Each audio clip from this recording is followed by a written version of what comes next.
Hello, especially for the Dirty Secrets channel. The decision. Sarah stared at her phone, the message from Alex glowing in the darkness of her bedroom. You awake? 3 simple syllables that carried so much weight. She glanced at the empty space beside her in bed. David was working late again. 3rd time this week. Her thumb hovered over the screen as she contemplated her reply. The rational part of her brain screamed warnings, but the lonely part, the part that felt neglected for months, urged her fingers to type. Yes.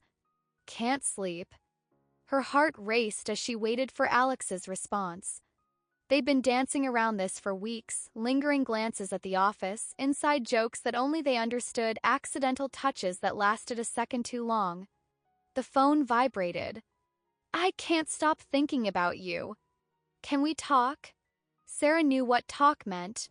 This was the precipice, the moment that would divide her life into before and after. David had been her rock for 5 years, but lately he'd become a ghost, consumed by his career ambitions. Alex made her feel seen, appreciated, alive. She typed quickly before she could change her mind. Coffee tomorrow? The place on 7th? I'll be there at 8. Sarah put her phone down and stared at the ceiling, the weight of what she'd just set in motion pressing down on her chest. 1 coffee. That's all it would be. Just coffee. But deep down, she knew better. The affair, the coffee shop on 7th Street, became their sanctuary, neutral ground where Sarah and Alex could exist in their own world, separate from responsibilities and promises made to others. What began as innocent conversation quickly evolved into stolen kisses in the parking lot, which inevitably led to afternoons in Alex's apartment. I've never done this before, Sarah whispered during their first time together, the afternoon sun casting shadows across Alex's bedroom. Me neither, Alex replied, though Sarah would later discover this wasn't true. Weeks passed in a blur of secret messages, fabricated work emergencies, and the intoxicating rush of forbidden connection. Sarah crafted elaborate stories for David, late meetings, drinks with colleagues, professional development workshops, while cultivating an addiction to the adrenaline of deception. In Alex's arms, Sarah found what had been missing: passion, validation, novelty. The guilt came in waves, crashing over her at unexpected moments, when David made her favorite dinner without being asked, when he looked at her with unwavering trust, when he spoke of their future together. But the guilt wasn't enough to make her stop. Instead, it became part of the complex emotional tapestry of the affair, another sensation to process alongside the excitement and desire. Sarah compartmentalized her life with surgical precision, becoming 2 different people inhabiting the same body. We should go away together, Alex suggested one afternoon as they lay tangled in sheets. Just a weekend. Somewhere nobody knows us. Sarah hesitated, recognizing the escalation for what it was. Coffee shop was one thing, stolen afternoons another. But a weekend away crossed into territory that would be harder to explain, harder to justify, harder to contain. Okay, she said anyway, already constructing the lie she would tell David. The weekend, the coastal town was 3 hours away, far enough that they wouldn't run into anyone they knew, close enough that their escape felt plausible. Sarah told David she was attending a professional conference. He kissed her goodbye at the door, reminded her to drive carefully, and said he'd miss her. Each word was a dagger. The beachfront hotel room offered panoramic views of the ocean, but Sarah and Alex barely noticed the scenery. For 48 hours, they lived as if their other lives didn't exist, dining in public without glancing over their shoulders, walking hand in hand along the shore, making love with the curtains open. I could get used to this, Alex said as they watched the sunset from their balcony on the final evening. Sarah smiled, but something had shifted inside her. The fantasy was beautiful because it was temporary. Reality awaited them back home, her life with David, Alex's separate existence, the web of lies that grew more complex with each passing day. What are we doing, Alex? She asked, voicing the question that had been haunting her. Living, Alex replied simply. For once, we're actually living. The drive home the next day was quiet, each mile bringing them closer to their compartmentalized lives. Sarah checked her phone obsessively, scanning for messages from David that might indicate suspicion. There were none, just his usual check-ins, asking if she was learning a lot, telling her he'd stocked the fridge for her return. When she arrived home, David embraced her in the doorway. Over his shoulder, Sarah caught her reflection in the hallway mirror and barely recognized the woman staring back. Close call. 3 months into the affair, Sarah nearly got caught. She had been careless, leaving her personal email open on their shared computer at home. David had used the computer to check the weather and noticed a hotel confirmation for the weekend getaway. "Conference accommodations?" he asked casually as Sarah prepared dinner. Her blood ran cold. "Yes," she said, forcing her voice to remain steady. "The company covered it." "Nice place." David nodded, seemingly satisfied, but Sarah noticed him watching her more closely in the days that followed. He called during lunch breaks when she was often with Alex. He suggested impromptu date nights that forced her to cancel plans. Once, he even stopped by her office unannounced, bearing lunch, forcing Alex to duck into a supply closet until he left. "He knows something," Sarah told Alex during a hurried phone call from a bathroom stall at work. "You're being paranoid," Alex insisted. "If he knew, he would confront you." "Maybe not. Maybe he's gathering evidence." The close call created a new layer of anxiety that tainted their meetings. Sarah became hypervigilant, checking her location settings, deleting messages immediately, creating elaborate alibis that could be verified if David decided to investigate. The affair, once an escape from her problems, was becoming a problem itself, a high-stakes game that required constant attention and strategy. Still, she couldn't bring herself to end it. The thought of returning solely to her predictable life with David filled her with dread. "We need to be more careful," she told Alex during their next rendezvous. "No more paper trails. No emails. No texts that can't be explained." Alex agreed, but Sarah caught a glimpse of something troubling in those eyes, a flash of excitement at the heightened risk, as if the danger was part of the appeal. The inevitable confrontation came on a Tuesday evening. Sarah returned home to find David sitting at the kitchen table, her phone in his hand. Her stomach dropped. She had forgotten it that morning in her rush to leave for work. "Your password is still my birthday," he said quietly. "After all these years, it's still my birthday." The irony wasn't lost on either of them. "David, I don't." His voice was eerily calm. "I've read enough. I know about Alex. I know about the weekend trips. I know that every late meeting for the past 4 months has been a lie." Sarah sank into the chair across from him, her legs no longer able to support her weight. Carefully constructed parallel universe she had been living in collapsed instantly, reality crashing down around her. "It wasn't planned," she offered weakly. David laughed, a hollow sound devoid of humor. "That's supposed to make me feel better? That you didn't plan to betray everything we've built together?" "We've been growing apart," Sarah said. "You're always working, always distracted. When was the last time you really saw me? So this is my fault?" David's calm facade cracked slightly. "You cheated because I've been working hard to build our future?" Sarah had rehearsed this conversation countless times in her head, preparing arguments and explanations. But faced with David's raw pain, her justifications felt hollow. "No," she admitted. "It's not your fault. I made choices, terrible choices."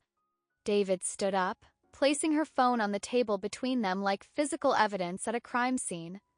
"I'm going to stay with my brother for a while. I need to think."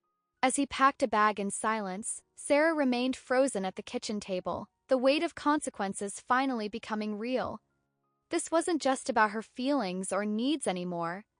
This was about damage, irreparable damage to someone she had once promised to protect. The aftermath, David's absence, transformed their home into a mausoleum of their relationship. Sarah moved through the rooms like a ghost, sleeping on the couch because the bed felt too empty, ordering takeout because cooking for one seemed pointless. She called in sick to work, unable to face Alex or the knowing glances of colleagues who might have suspected their affair. On the third day, Alex showed up at her door. "You haven't been answering my calls." "David knows everything," Sarah said, not inviting Alex inside. "He found our messages." Alex's expression shifted from concern to calculation. "So what happens now? Are you two done?" Question revealed everything Sarah needed to know. In the midst of her crumbling marriage, Alex wasn't offering support or expressing remorse, only looking for clarity on their relationship status. "I think you should go," Sarah said. "Sarah, come on." This was bound to happen eventually. "Now we don't have to hide." She closed the door without responding, finally seeing the situation with painful clarity. The affair had never been about deep connection or even love. It had been about escape, about temporary pleasure at the expense of lasting commitment. When David finally called a week later, his voice was distant. "We need to talk about practical matters," he said. "Bills, the lease, our accounts." They met at a neutral location, a coffee shop downtown, ironically similar to the one where Sarah had first crossed the line with Alex. David looked tired, his eyes lacking the warmth she had taken for granted. "I'm not ready to make any permanent decisions," he told her. "But I'm not coming home yet either." "I ended things with Alex," Sarah offered, as if this might change something. David nodded, acknowledging the information without revealing how it affected him. "That's a start, I guess. But this isn't just about Alex. It's about trust. It's about who I thought you were versus who you've shown yourself to be." Sarah left the meeting with a hollow victory. David hadn't asked for divorce, but he hadn't offered forgiveness either. They existed in painful limbo, the future of their relationship as uncertain as Sarah's own understanding of herself. Consequences: the professional fallout came next. Despite Sarah's attempts to keep her personal crisis private, office dynamics shifted dramatically. Alex was transferred to another department after an uncomfortable HR meeting where both were reminded of the company's policy on workplace relationships. Colleagues who had once been friendly became distant, conversations stopping abruptly when Sarah entered the break room. She couldn't tell if people knew specifics or were simply responding to the obvious tension, but the result was the same: social isolation when she most needed connection. At home, Sarah began the painful process of self-examination.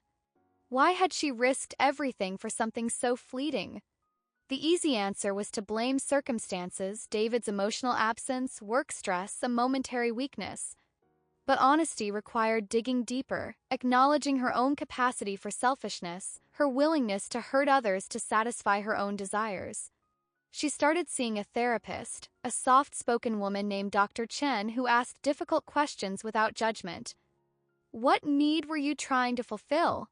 Dr. Chen asked during their third session. "I wanted to feel important to someone," Sarah admitted. "David and I had become like roommates. Alex made me feel desired. And do you think that desire was worth the cost?" Sarah didn't have to answer. Question itself revealed the obvious truth. David extended his stay at his brother's place to a month, then 2. They maintained contact through text messages about practical matters and occasional coffee meetings that felt like negotiations between strangers. Sarah suggested couples counseling. David said he wasn't ready. "I need to know who I am without you first," he explained. "I need to be sure of what I want." His words mirrored her own journey, the painful process of rediscovering identity outside of relationship dynamics. The irony wasn't lost on her. The ripples: Sarah had always considered her choices personal, affecting only her immediate circle. But as months passed, she witnessed how her actions had created ripples affecting people she hadn't even considered. David's mother, once warm and affectionate, became coldly polite on the rare occasions they interacted. Sarah learned from a mutual friend that the older woman had been devastated by the situation, having viewed Sarah as the daughter she never had. Their close friends struggled with divided loyalties, awkwardly navigating separate relationships with both David and Sarah. Some chose sides explicitly, Others simply faded from both their lives, unwilling to navigate the complexity. At work, the department's previously cohesive dynamic fractured along invisible lines. A younger colleague who had admired Sarah seemed particularly disillusioned, no longer seeking her mentorship. Even Alex wasn't immune. Sarah heard through office gossip that Alex's reputation had suffered, career advancement stalling in the wake of their affair. She felt a complicated mix of guilt and vindication at this news. During a particularly difficult therapy session, Sarah broke down. "I never thought about how many people would be affected," she admitted. "It wasn't just about David and me." Dr. Chen nodded. Few actions truly affect only the direct participants, especially when trust is involved. Sarah began to understand that rebuilding her life wasn't just about repairing her relationship with David, if that was even possible. It required acknowledging the broader damage and finding ways to make amends where she could. She started with small gestures, a heartfelt letter to David's mother, honest conversations with friends, renewed professionalism at work. The responses were mixed, some receptive to her efforts at reconciliation, others maintaining their distance. David watched these efforts from afar, neither encouraging nor dismissing them. "I notice what you're doing," he said during one of their coffee meetings. "It matters, but I'm not sure it changes things between us." Sarah nodded, accepting his perspective. "I'm not doing it to win you back," she said, surprising herself with the truth of the statement. "I'm doing it because it's right." The prospective 8 months after David moved out, Sarah attended the wedding of a college friend. During the reception, she found herself seated beside an elderly man who introduced himself as the bride's grandfather. 62 years married myself," he told her proudly when the conversation turned to relationships. "Not all good years, mind you. Had some real rough patches." Sarah smiled politely, not wanting to dampen the celebration with her own failed relationship story. But something about the man's kind eyes encouraged confidence. "My marriage might be ending," she admitted quietly. "My fault, really. I made a terrible mistake." The old man didn't offer immediate platitudes or judgments. Instead, he was quiet for a moment, swirling the champagne in his glass thoughtfully. "Life's rarely that simple, young lady. Takes 2 people to build a marriage and 2 to break it. Maybe not equally responsible, but both involved." "I was unfaithful," Sarah clarified, feeling she deserved whatever judgment might follow. "Ah," he nodded. "That's a hard one. Broke trust. But let me tell you something, in 62 years, I've learned that relationships aren't defined by their worst moments, but by what happens after those moments." "What do you mean?" Sarah asked. "My Eleanor, God rest her soul, she forgave me for things I thought unforgivable. Not right away, took time and work and genuine change. But she did. And I forgave her for different things. That's the secret nobody tells you. Long relationships survive not because people don't make mistakes, but because they learn how to heal from them." As the reception continued around them, Sarah considered these words. She had been viewing her affair as the definitive end of her story with David, but perhaps it was simply the lowest point in a narrative that could still evolve. "How do you know if it's worth trying to save?" she asked. The old man smiled gently. "You don't until you try. But I will say this, if there was real love there to begin with, that foundation might be stronger than you think." Conversation on the 1-year anniversary of the day David discovered the affair. He called Sarah and suggested dinner. They met at the restaurant where they'd had their first date 7 years earlier, a choice that seemed deliberately symbolic. "I've been doing a lot of thinking," David said after they ordered. "A lot of therapy, too." Sarah nodded. "Me too. I need to say something," he continued. "Something I should have said a long time ago. I wasn't present in our marriage before everything happened. I was focused on my career, on external validation. I took you for granted." Sarah started to protest, but David held up his hand. "I'm not excusing what you did," he clarified. That was your choice, and it caused immense pain. But I want to acknowledge my part in the breakdown that preceded it. We both failed our marriage in different ways. The admission stunned Sarah. In her cycle of guilt and self-recrimination, she had eventually assigned all blame to herself. David's acknowledgement of the complex dynamics between them offered a more nuanced perspective. "I appreciate that," she said softly. "But you didn't deserve what I did." "No, I didn't," he agreed. "And that's why this has taken me so long to figure out. I had to separate my hurt pride from my actual feelings. I had to decide if I could trust again if I wanted to." Sarah held her breath, afraid to hope for what his words might be suggesting. "I don't know if we can rebuild," David said honestly. "But I think I'm ready to try if you are. Not picking up where we left off, that relationship is gone. But maybe starting something new with everything we've both learned." Tears filled Sarah's eyes. "I'd like that," she whispered. "I didn't think it would be possible." "It might not be," David cautioned. "This is just a beginning. We'd need counseling, new boundaries, complete transparency. And I can't promise I won't still have moments of anger or doubt." "That's fair," Sarah said. "I'm willing to do whatever it takes." As they finished their meal, the conversation shifted to practical matters, whether David would move back in and how they would approach couples therapy. The discussion was tentative, careful, but underlying it was something Sarah hadn't felt in years: genuine connection. The renewal 2 years after the affair, Sarah and David renewed their vows in an intimate ceremony with only their closest friends and family present. It wasn't a fairy tale ending. Their relationship still required constant work, occasional therapy, and honest conversations about painful subjects. Trust rebuilt slowly, in small moments of vulnerability and consistency.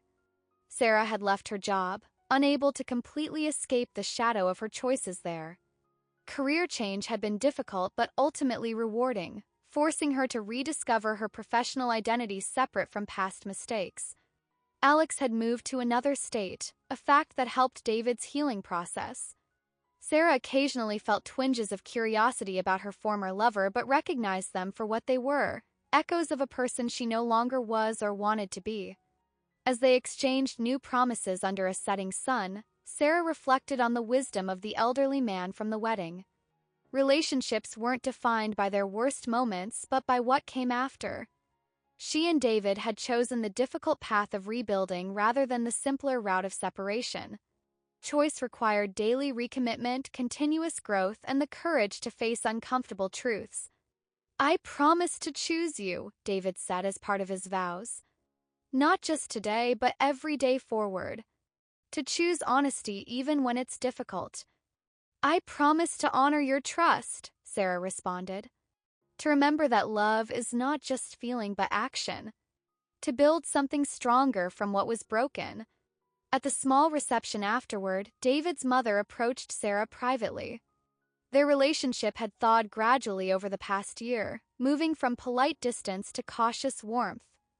"I didn't think you two would make it," the older woman admitted. "But I'm glad you proved me wrong." Sarah smiled. "Some days I didn't think so either." Later that night, as she and David danced slowly in their living room, Sarah thought about the countless invisible choices that had led them here: her fateful decision to respond to that late-night message, David's choice to leave rather than lash out, their mutual decision to attempt reconciliation despite the easier alternatives. "What are you thinking about?" David asked, noticing her contemplative expression. "How different things could have been," Sarah replied honestly. "All the crossroads we faced." David nodded, understanding. "But we're here now." Sarah rested her head against his shoulder, feeling neither pride nor shame about their journey, only gratitude for the hard-won wisdom it had provided. The affair would always be part of their story, a scar rather than an open wound. But it was no longer the defining chapter. "Yes," she agreed, holding him closer. "We're here now." Thank you for watching. If you liked the story, like, subscribe to the channel and share with your friends. Thank you.